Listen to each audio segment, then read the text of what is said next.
Hello, class. Lately, I've been thinking a lot about KONY 2012. What, y'all? Haven't all been thinking about that too? As usual, I debated whether or not I would make this video because, spoiler alert, kind of a bummer of a story, to put it lightly. But you know what? Here, let me let you in on a little bit of a secret. Shh, just between us. I'm kind of a bummer of a person. There's a reason my mom called me Charlie Brown as a kid, and it's because I was so depressing. And that's not even a joke, that's just sad. So enough with the semantics, let's just talk about this absolute pillar of internet history, shall we? But first, a quick word about today's sponsor, Parade. Y'all, I'm so excited to be working with Parade again because the way I just spent years of my life in uncomfortable bras and underwear, when that never had to be the case, especially now that we're in like full summer heat wave, I was really excited to be able to stock up on some comfortable, breathable essentials. One of the fabrics I absolutely love from Parade is their silky mesh line, which is why I got this high-rise cheeky in the color Swell. Would you believe it's exactly what it sounds like? It's silky, it's mesh, it's the perfect light,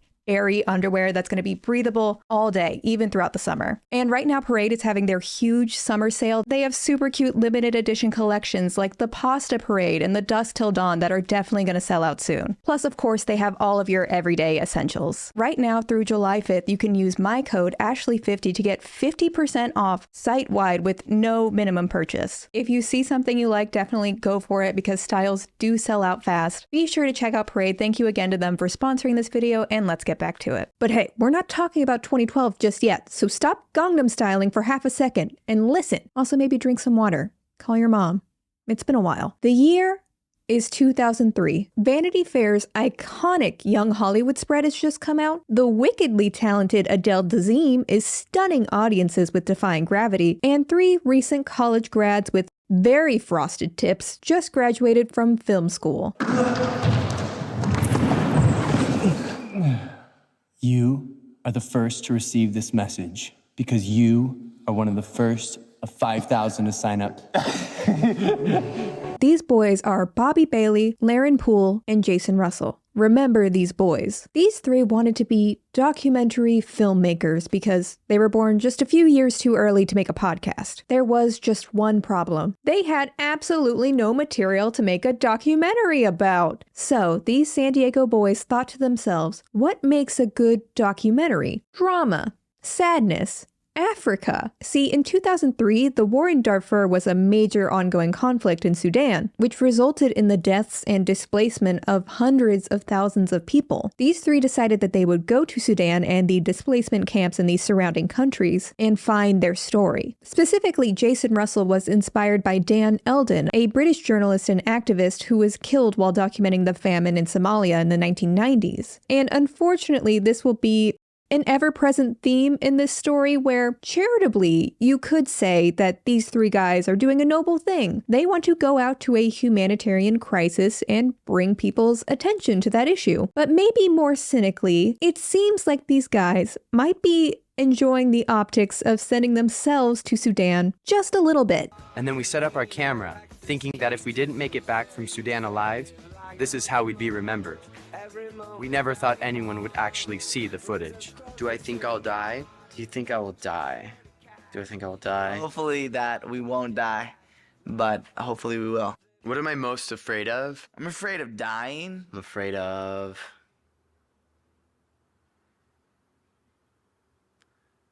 people seeing this movie and maybe thinking differently of me. In the documentary they eventually make, they do talk about the human rights atrocities happening there, but I would say they spend an equal amount of time, if not more time, talking to their parents who are terrified of these boys going to Sudan. They talk about how they don't have girlfriends. This might be the last thing they're remembered for. Fare thee well.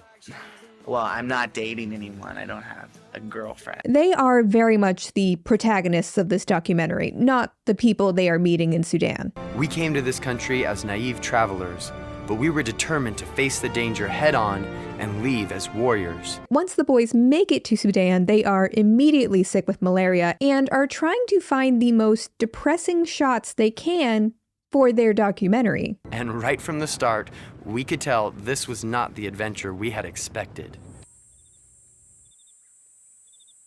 There wasn't much to do. I'm just trying to get to like the most depressing shot ever.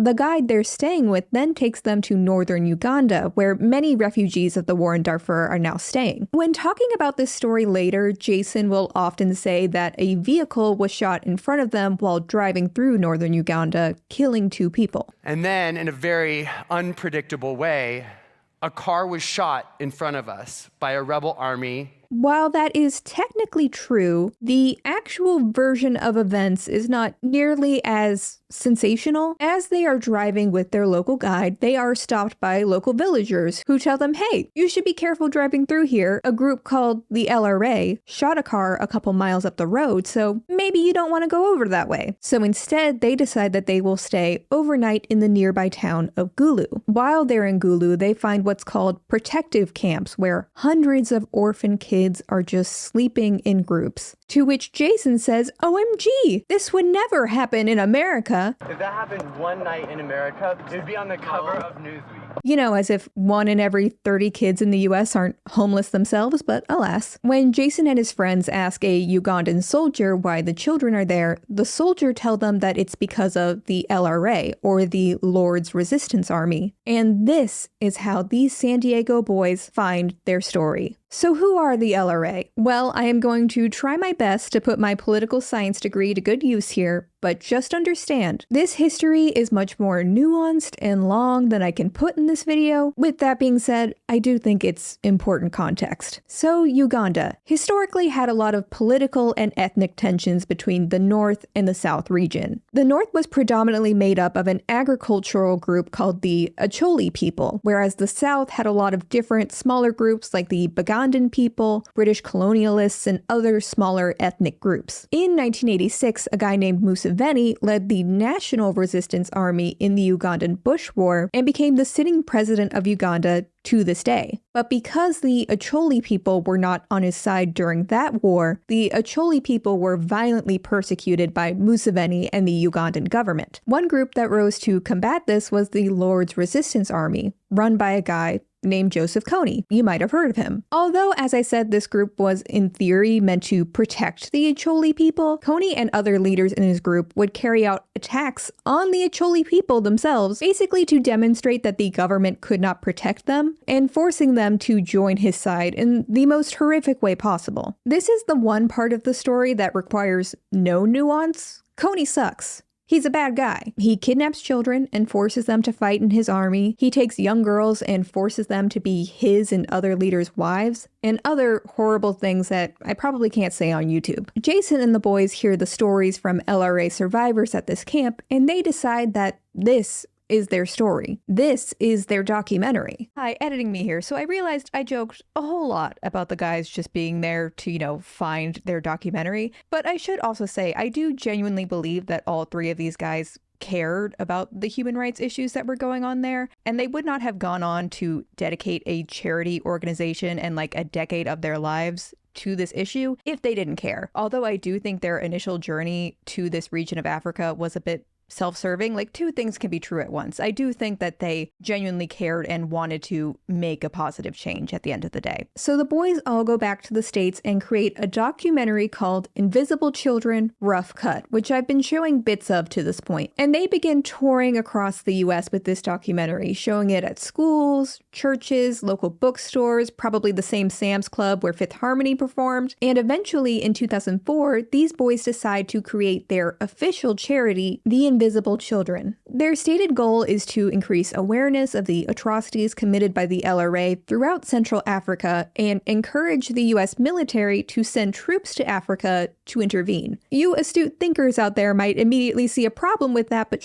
let's just pretend for a second. Invisible Children went on to make multiple documentaries over the years highlighting this issue in various ways. But they didn't just make ordinary documentaries, no. They made a musical.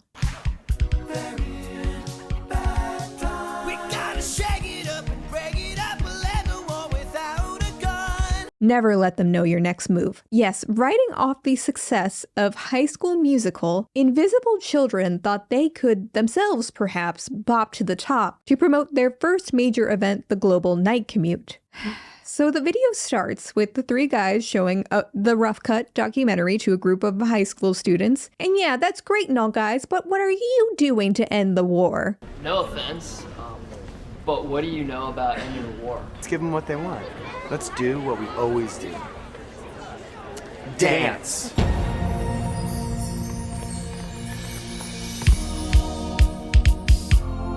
After flying across the gym and shooting lasers into the crowd, the students are transformed into High School Musical extras and perform a very extended dance sequence. I mean, seriously, most of this is just dancing. Not a complaint, to be clear. And then Jason starts singing.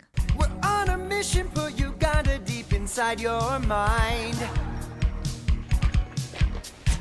It needs attention and a dance to make it sparkle and shine. Yes, I have been singing this all week. I won't apologize for that. Now, y'all ready for some real fun facts? This music video was directed by John Chu, the director of Crazy Rich Asians and the Wicked movies. And frankly, if Wicked doesn't look exactly like this, I don't want it. Just kidding, John Chu. You know I'm going to be sat the day Wicked premieres. But yes, John Chu and Jason Russell were best buds in college. Jason actually officiated John's wedding, and in college, John, Jason, and Jason's wife Danica co-wrote a musical called Moxie and sold the rights of that to Steven Spielberg. Steven Spielberg never made it. The script is probably sitting in a bunker somewhere 10 stories below ground to keep us all safe. And yet, here I am, demanding the immediate full cinematic release of Moxie. Although this musical was not perhaps the viral success they would have wanted, it seems Invisible Children very much understood that the way to market this issue was to win the hearts of millennials. KONY is a total Slytherin, guys. KONY's out here committing war crimes, and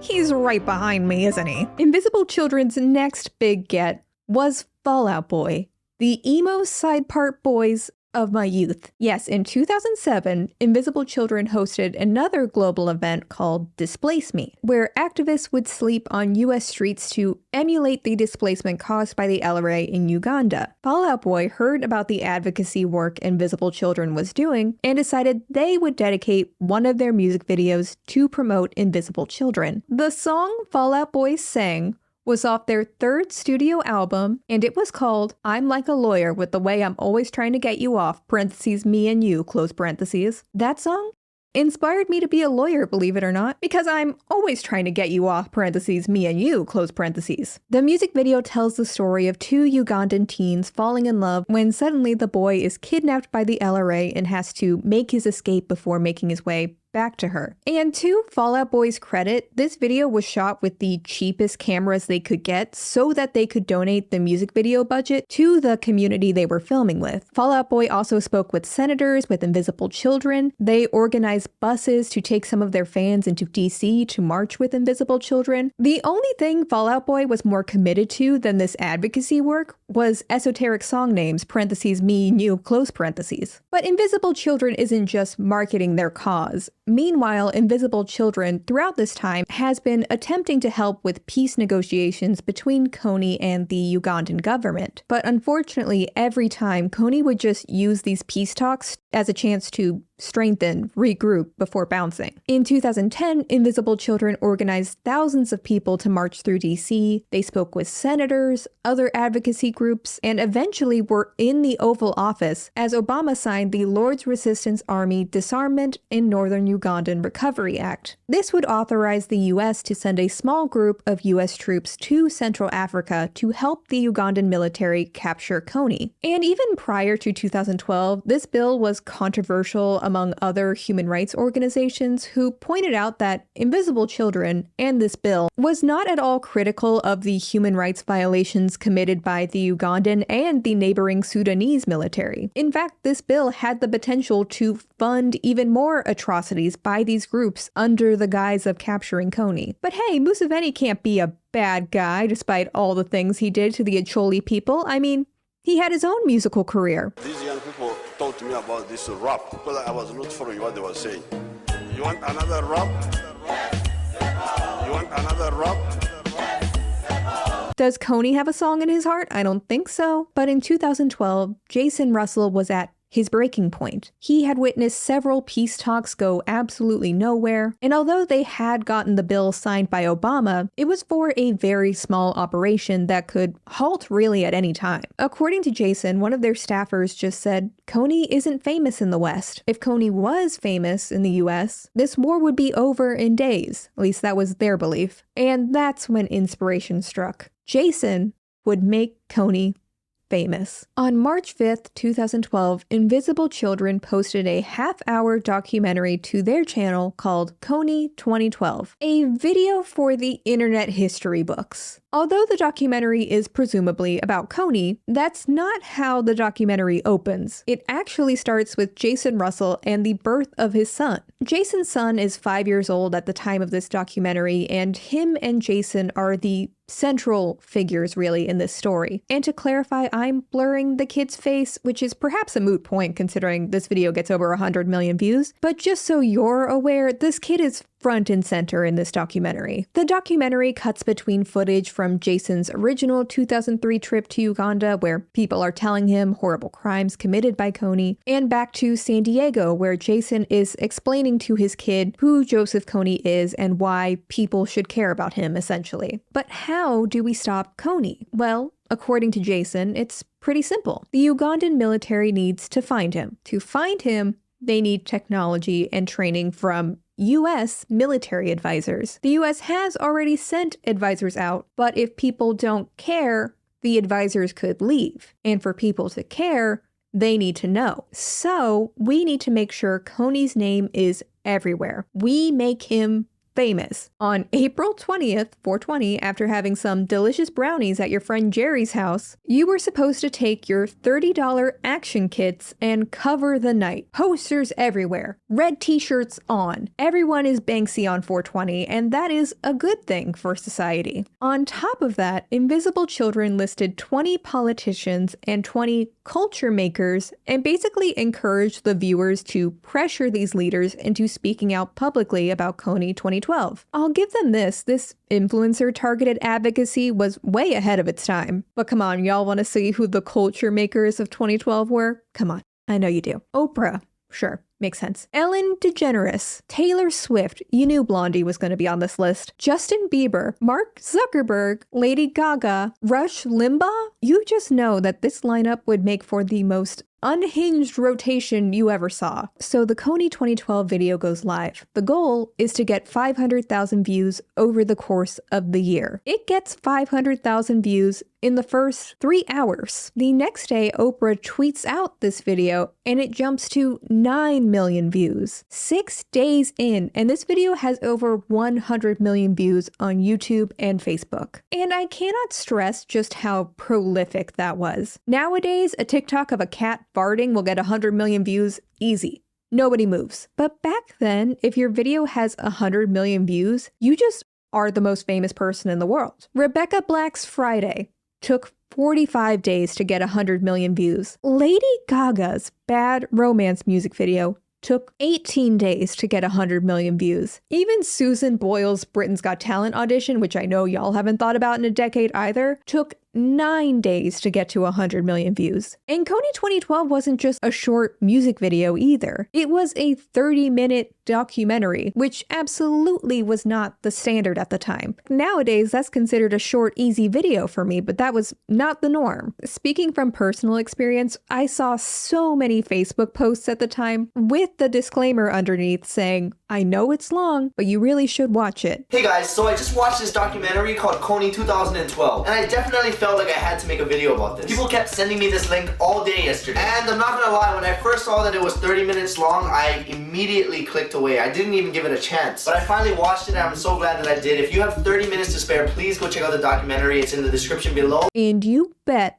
my 13-year-old self did. I was fired up. I changed my Facebook banner, which was very exclusive real estate, let me tell you. Especially among my demographic of like high school, even college-age kids. This video was everywhere. We were united and ready to end this war that we just learned about. Invisible Children got so many orders for their KONY 2012 t-shirts that they had to basically buy up every red t-shirt in the US just to keep up with demand. Their website was constantly breaking down due to huge surges of traffic traffic, actually the only place they could reliably post information without it crashing was my old pal Tumblr. There was a solid 24 hours where teens around the world felt like we had world peace. The Keep Calm and Stop KONY posters really said it all. Invisible Children raised nearly $30 million for their cause. They had set out to make KONY famous, and he was. But just as quickly as this video blew up, KONY 2012 crashed hard. Pretty quickly, actual Ugandans and others local to Central Africa began pointing out some of the problems with the film's depiction and stated goals. One very obvious problem omitted from the film was that KONY was not in Uganda, and KONY hadn't been in Uganda for at least 6 years when this documentary came out. The documentary almost exclusively relied on footage from 2003 showing children in extreme distress, and it did not mention any of the ways that things had actually improved since that time. It also critically left out how the Ugandan government itself had also played a role in the humanitarian crisis that was happening at that time. When local Ugandans were shown the film, many were reported to throw rocks at the screen. One reporter said that for many here, the video is simply puzzling, and as the film went on, that puzzlement turned into anger. Even the Prime Minister of Uganda himself released a press video responding to the backlash. In 2012, before the release of this video, Lonely Planet actually declared Uganda as the #1 place to visit that year, but 2012 was Uganda's biggest drop in tourism in over a decade. Others also criticized Invisible Children's proposed solution of sending the US military. There is plenty of precedent and actually current events to suggest sending US forces into a deeply entrenched local conflict where the region is already deeply impacted by colonization and Western influence is not great. It also, as I said earlier, had the risk of potentially strengthening groups like the Ugandan and Sudanese military, who themselves had a history of exploiting children in Central Africa for their own gain. On top of all of that, KONY himself had surrounded himself with hundreds of kidnapped innocent women and children. A military solution would absolutely be putting all of these innocent people at risk, which is why there had been so many peace negotiations before KONY 2012. These communities were actively avoiding a military conflict. Also, you know how I said Invisible Children was mostly posting on Tumblr right after their video got posted? Well, on March 7th, 2 days after the video went live, a 19-year-old Tumblr user posted his criticism of Invisible Children, which included the fact that out of the $8.6 million Invisible Children raised in 2011, only 32% of those funds went to actual services for people in Central Africa. The rest reportedly went to staff salaries, travel, and film production. According to their own reports, over $1 million was spent just on travel alone. That is a crazy number. Other journalists then reviewed Invisible Children's previous financial statements and found that it wasn't just a bad year. Historically, most of their money was not going to direct aid for those in Central Africa. It is normal for charities to spend some money on paying their staff a living wage, overhead costs, marketing, but these margins are absolutely not the norm. Jedediah Jenkins, the Invisible Children's director of ideology, responded to this criticism and said, "The truth about Invisible Children is that we are not an aid organization, and we don't intend to be. I think people think we're over there delivering shoes or food, but we are an advocacy and awareness organization." Yeah, guys, I don't know what's so confusing about that. Other people are in charge of actually helping. We're just kind of like the red shirts and vibes and documentary guys. It also didn't help that a few weeks later, a video of that same guy, Jedediah Jenkins, yes, that's his name, a video of that same guy, Jedediah Jenkins, would leak to TMZ, where Jedediah appears to be drunk and joking about keeping money they won from a charity award for himself. I don't know if you heard this or not, but we won $1 million, so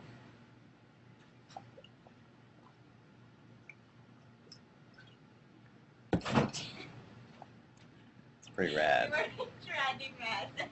You don't know nothing about me.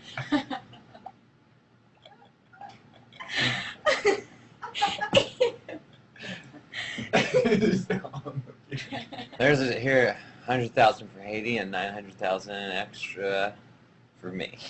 For me. Get on the bandwagon. Hey. Africa is gonna come up in the world, you guys. Don't ever forget it. Now, Jedediah did directly respond to this video, stating, "It was just him joking, he wasn't actually keeping the money for himself, he wasn't drunk, that bottle was just filled with water, and he wasn't going to apologize for being a human that makes jokes with his friends." But needless to say, the optics of that were not great. Also, are we sure that Jedediah Jenkins is a real person and not a Civil War ghost standing behind me right now? And yes, the big one, people did immediately point out that this whole campaign just reeked of white savior complex. Before I made this video, I read Africa is Not a Country by Deepo Faloyan, and he actually dedicates a whole chapter to the white savior industry's impact on Africa, and specifically talks about it in the context of KONY 2012. I really recommend this book. It was a fascinating read, and he also has a shorter article just on KONY 2012 with The Guardian that I'll link below as well. Suffice it to say, there is a long history and frustration with particularly white Westerners portraying Africa as one-dimensional group that is helpless to solve their own problems and needs the West to intervene on their behalf. Not only does this ideology center the saviors, white Westerners in this case, over African people, but it also suggests that African people can't be the solution to their own problems. Not to mention, a lot of these problems are actually remnants of Western colonialism, imperialism. To quote Teju Cole, a Nigerian essayist who responded to KONY 2012, "The white savior supports brutal policies in the morning, founds charities in the afternoon, and receives awards in the evening." The KONY 2012 documentary made a very clear dichotomy between Jason's happy life in San Diego with his white family and this dark, very one-dimensional, outdated depiction of Africa. The entire branding of this project to make KONY famous was also entirely centered on Western audiences. KONY was already famous within Central Africa. They didn't need a 30-minute documentary to know who he was. But in the framework of this documentary, that didn't matter. But hey, let's talk about the most important criticism, really. The thing you've all been dying to ask since the start. Was Jason Russell gay? Or just from San Diego? Yeah, something I don't think anyone at Invisible Children could have predicted was just how harsh the backlash would be for Jason and his son directly. And after people discovered that glorious musical from 2006, they were convinced that Jason was gay, and apparently gay people can't stop war criminals. I think that gay people can do whatever they set their minds to, but that was not the 2012 brain rot thinking. So in interview after interview, Jason, in that same KONY 2012 shirt, has to say, "I'm not gay. I just enjoy musical theater and have a thick San Diego accent." But with all of the criticism pouring in, the pressure got to Jason. Jason said that on one hand, people like Oprah and Ryan Seacrest wanted him on their shows. Harvey Weinstein supposedly called Jason directly to say that he would be changing the rules for Oscar nominations so that KONY 2012 would have an award at the next ceremony. But on the other side, people were saying these people think they're white saviors trying to save Africa, and the money goes to corrupt places, and there is a special place in hell for you. Jason said that he realized something was really wrong when he opened his laptop and the first article he read said all of these terrible things. Jason Russell, white savior complex, military intervention, dubious finances, blonde, yada yada yada. All equally horrific accusations, I must say. Jason does 17 different press interviews in 48 hours, all in that same damn shirt. He is not sleeping at all. And in footage Invisible Children has from that time, you can see that the other execs are just begging him to try and sleep and relax, but he can't. There's never been a war like this online ever. And this is what you do to anyone who starts to get big. You go after them and you try to expose them. That's where my anxiety's been coming from. Total fear. Like fear, it's all in my head. Yeah. And it's been so gnarly. Again, man, it's hard. You just sound really different, crazy. Like something's up. Like maybe we need to go and sleep. And, I know, I can't sleep. Yeah. You can keep moving through this. I talked to Dan. Hold on. Jay, I don't. I know you guys. I need to listen to you. No, man, I love you, man. You know that. I'm not.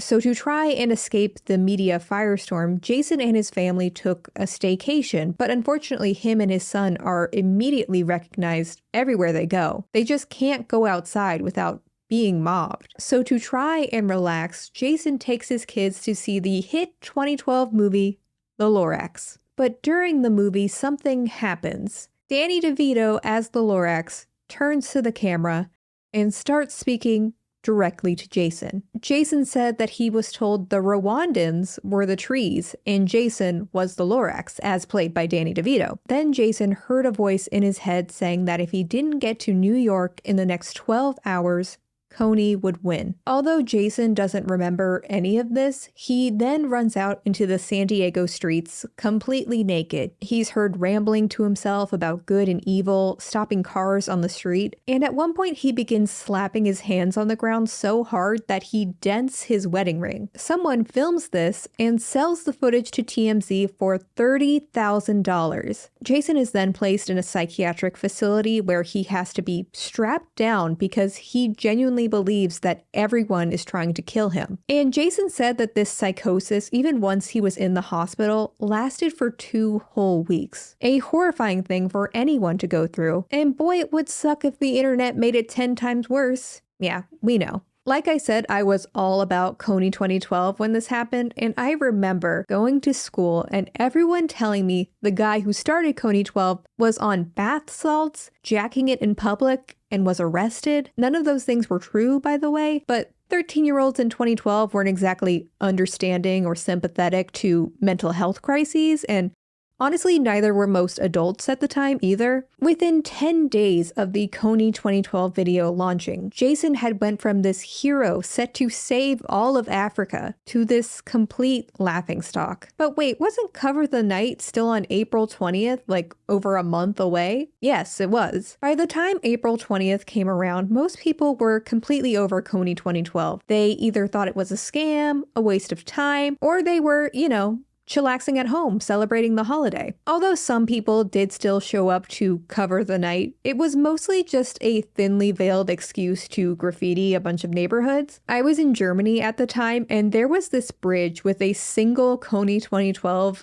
graffiti tag that stayed there for years. It's probably still there, honestly. But even though Cover the Night was a failure, in the grand scheme of things that really didn't matter. They had already achieved their goal of making KONY famous worldwide. KONY was on the cover of Times magazine. They trended worldwide. They raised more money in March of 2012 than any other charity. So now what? How about another documentary? We are looking to meet the millennials. First of all, who or what is a millennial? They're really a different breed, Richard. They're members of the generation born after 1980 who came of age in the new millennium.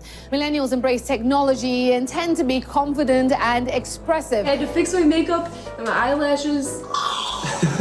Time for lunch. Except this time it has I Can't Stop and Radioactive playing in the background because it's 2012. Jason Russell did an interview with Oprah in October of 2012 to address the public after his mental health crisis and clear the air on some very serious matters. There were all these other rumors, too, that you were gay. Mm-hmm.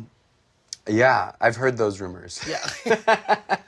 That you were running in the streets nude and because you were gay. Well, in the video, I'm snapping my finger up and down, kind of like this. So, and, I grew up in theater. My parents started a large children's theater organization. So I am, animated. I am theatrical. Because yes, people were still asking if he was gay. In fact, his mental health crisis was somehow even more confirmation of that fact in people's mind. Regardless, Invisible Children held a rally in November of 2012 to encourage lawmakers to continue funding U.S. troops against the LRA, which actually a lot of people did show up to, and Congress did pass. But from that point on, Invisible Children would never reach the totalic awareness they had in March of 2012. By the end of 2014, Invisible Children made a post claiming they needed $150,000 just to continue their operations, which was not met kindly by the public after they raised $40 million in 2012 alone. They did not, however, actually fully shut down, Jason Russell and the other original founders did eventually leave Invisible Children, and the group quietly restructured. Invisible Children does technically still exist today, but they have very little social media presence, and it seems now they are mostly dedicated to helping build schools and rehabilitation programs, building radio warning systems for local villages, and helping other local organizations provide aid to the region. There is also one little footnote that I think is worth mentioning. In the KONY 2012 video, there was a man named Luis Moreno Ocampo. He was the first prosecutor of the International Criminal Court, which formed in the early 2000s to prosecute individuals committing global war crimes and atrocities. KONY was the first person to ever be indicted by the ICC, and Moreno Ocampo led one of the main investigations into the LRA's crimes. In short, Moreno Ocampo was a powerful guy determined to capture KONY and bring him to justice. Well, in 2017, the Sunday Times released leaked emails showing that Moreno Ocampo had some, you could say, very creative plans for how he was going to capture KONY. Angelina Jolie at this time was very vocal about her work with the United Nations and had actually spoken out as early as 2010 about how much she hated KONY. She was like Lady Gaga after January 6th, like looking for evidence. She's invested. In one leaked email, Moreno Ocampo said, "Forget about other celebrities. She is the one. She loves to arrest KONY. She is ready. Probably Brad will go also." Well, according to Moreno Ocampo, Angelina had a brilliant plan. How about Angelina and Brad, don't forget her husband Brad, how about they fly out to the Central African Republic? Once she's there, she'll invite her old pal KONY out to dinner. And then once they have KONY just chowing down on some pasta salad with Angelina, we pounce and arrest him. Ocean's 8 who? Although Angelina did initially seem very excited about this plan, she eventually ghosted the ICC, despite Moreno Ocampo continuing to email her telling her how much he loved her movies. Also, unfortunately, Moreno Ocampo's backup plan of using George Clooney's spy satellite didn't work out either. Come on, I couldn't not include that in the video. So where does all of this leave us? As far as we know, KONY is still free and alive somewhere in Central Africa, but his military is much, much smaller today. In April of 2017, the Ugandan and US military forces ended their search for KONY, declaring that he was no longer a threat. KONY is believed to have type 2 diabetes, stomach ulcers, and he's out in the middle of the jungle without consistent access to medication. He was actually spotted in April of 2024 by a Russian military group in Yemen, where 14 LRA soldiers surrendered before KONY himself fled to Sudan. Even though KONY 2012 was never able to bring KONY to justice in the way they envisioned, it did certainly make him famous. And even though I think most people just remember this as the time people were posting pictures of Carl Weathers all over the place, it was so much more than that. It was the pinnacle of Western hubris, the epitome of the white savior industrial complex. And I think in its own incredibly flawed way, it was the first wave of social media being a uniting force for advocacy and change. It's actually kind of wild to think that the concept of caring about a social issue because you watched a YouTube video was like a totally new, novel concept in 2012. Whereas now I learn about a lot of social justice issues through YouTube and social media generally. And to be clear, I don't think that's a bad thing. There is so much information and perspective we have access to now that isn't being gatekept by traditional media outlets the way it was previously. However, one thing has never changed. High School Musical parodies cannot be the answer to the world's problems. I can only defend my kind, the theater kids, for so long. Well, folks, that is all I have for today. I hope y'all don't mind that this was a bit more of a serious video than what I normally do. You know how I am at this point, like something gets stuck in my brain and I cannot release it until I talk about it with y'all. And so I appreciate y'all being here. Definitely let me know like your thoughts on all of this down below. And if you want to see more of me, I stream on Twitch a couple times a week and I upload all the VODs of that to my second channel. I also do monthly bonus videos over on Patreon for the people who support me on there. And if you're not interested in any of those things, totally cool. That's fine, I guess. However, if you liked this video, feel free to like, comment, subscribe, and I will see y'all in the next one. Bye.